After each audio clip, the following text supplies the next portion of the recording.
Salve família, bem-vindo ao Escatologia Filmes e hoje falaremos do terceiro e último filme da trilogia Vomit Gore do Lucifer Valentine, que é o Slow Torture Puke Chamber.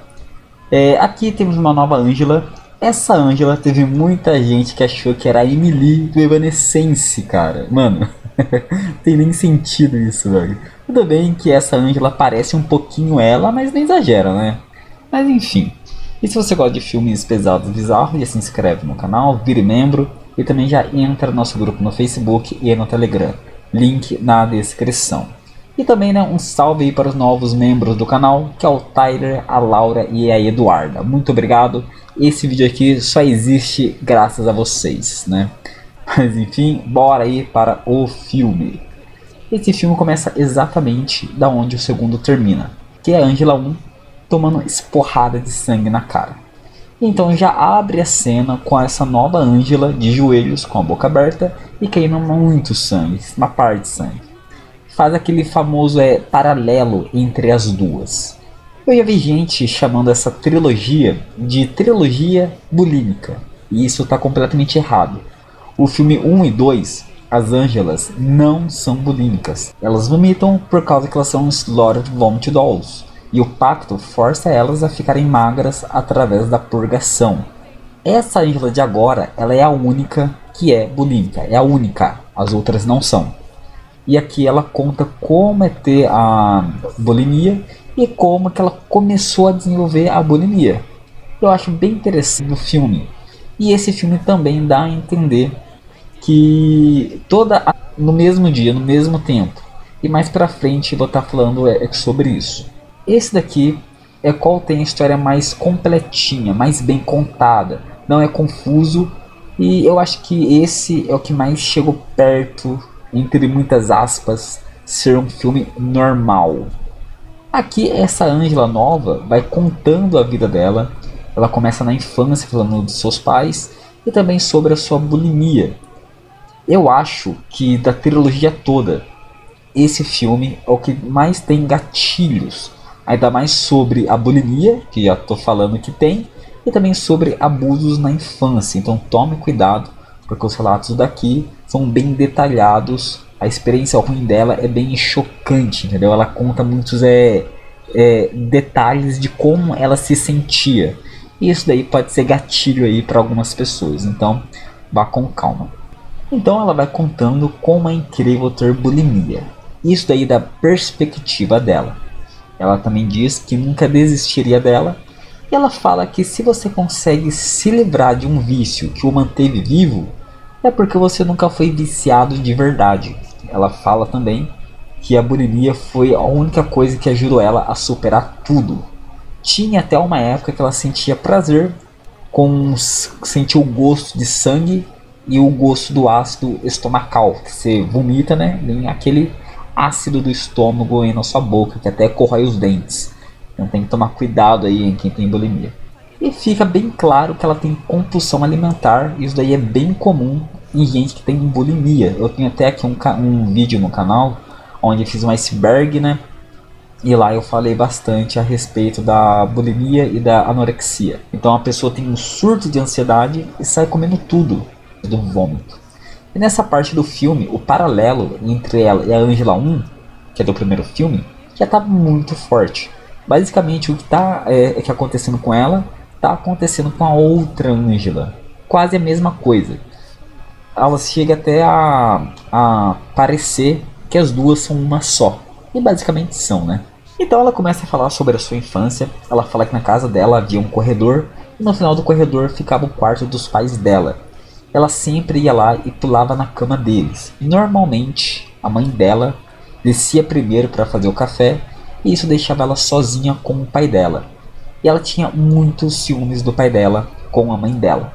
Ela falou assim que sempre tentava atrapalhar a transa deles. Ela mostra também um pouco de ressentimento porque ele nunca assumiu um compromisso com ela. A história no começo é meio ambígua.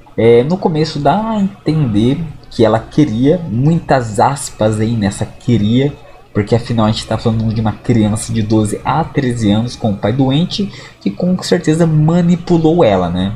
Mas depois pra frente no filme ela revela o quão nojento era tudo aquilo, o quão ruim era pra ela, entendeu?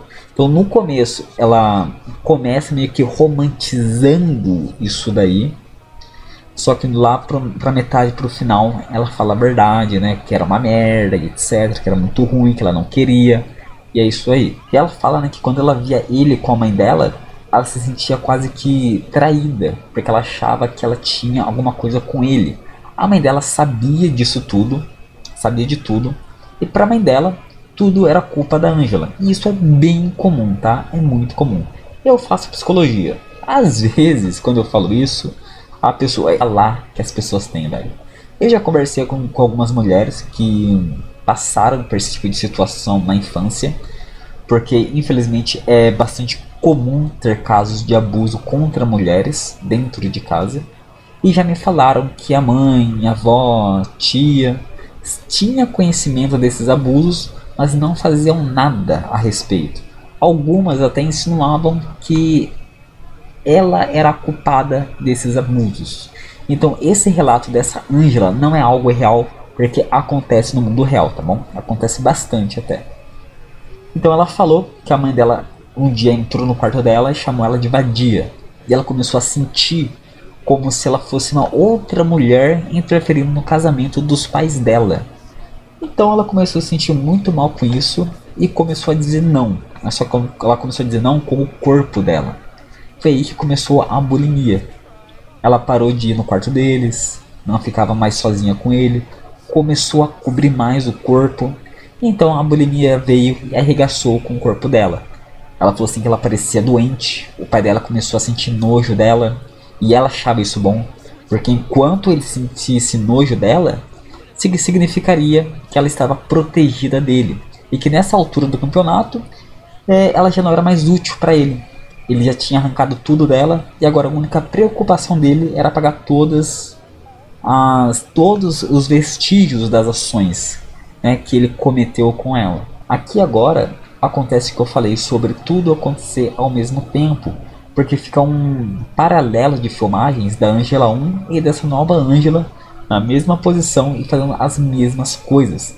Eu tenho quase certeza, né, porque daí é só uma teoria minha, que todos os filmes ocorreram ao mesmo tempo, porque afinal essa nova Angela também já está morta, tá bom? Ela já morreu já.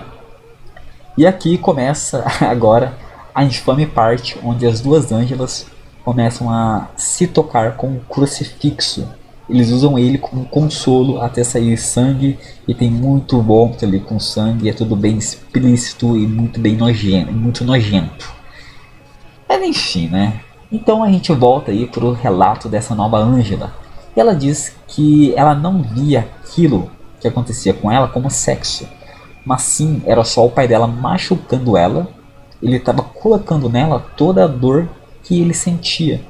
Ela vai falando que com o tempo você aguenta aquilo, que você se acostuma, você aprende a gostar, você começa a esperar por aquilo, você fica ansiosa por aquilo, entende?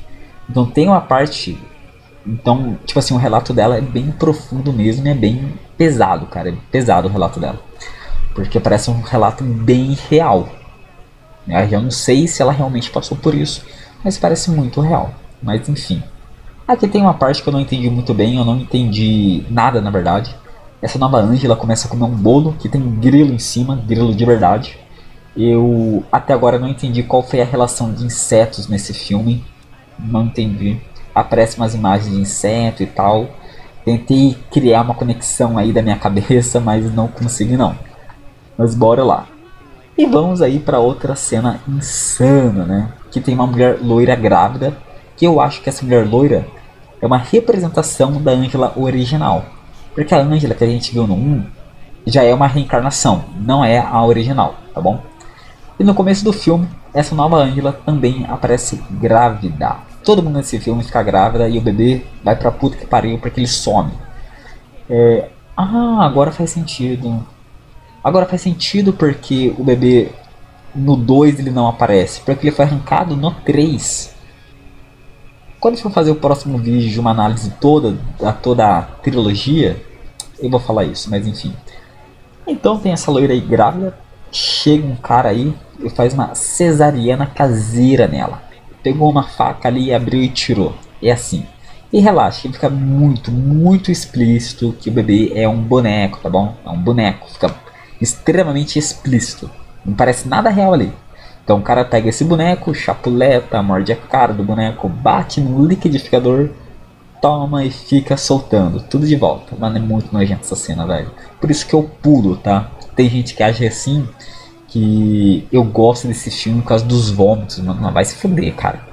Eu sei que eu não bato muito bem, mas também não cheguei nesse nível, não.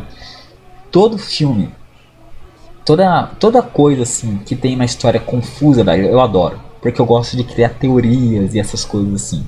Tanto que os meus animes favoritos é Evangelion e Len. Você já tem ideia já do meu gosto já para a história. Mas enfim. Então vamos aqui para a parte que essa Angela foi morta. Essa nova Angela também era uma meretriz. Ela conta que um certo dia um cara pegou ela, fez um corte no pescoço dela, fez tudo o que queria fazer e depois foi embora. Tudo isso aí demorou em torno de 4 horas. Ele fez tudo e deixou ela lá para morrer. Ela até fala que não acreditava que ela estava passando por aquilo de novo, né, por um abuso. Ela até chegou a comentar que ela preferia que fosse o pai dela, que pelo menos ela amava o pai dela. E tipo assim, mano, aqui mostra como esses abusos de fato traumatizaram ela. Porque nesse caso, ela diz que sentiu como se ela voltasse a ser aquela garotinha que passou por tudo aquilo e era horrível. Então, tipo, mano, então você vê que como, mesmo do jeito que ela vai falando do que aconteceu com ela, no final fica explícito de como tudo aquilo dali foi ruim pra ela, como tudo aquilo ali mexeu com ela.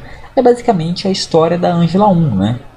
Mas eu não posso falar qual é pior do que a outra, porque as duas são horríveis, né? Mas a história das duas são até que parecidas. Afinal, as duas é uma reencarnação, né? Então estão tudo fodida. E o filme termina com ela dizendo que quando tudo isso acabar, ela espera ir para um lugar melhor. E então o filme fecha com a Angela 1 chorando e falando: isso é incrível.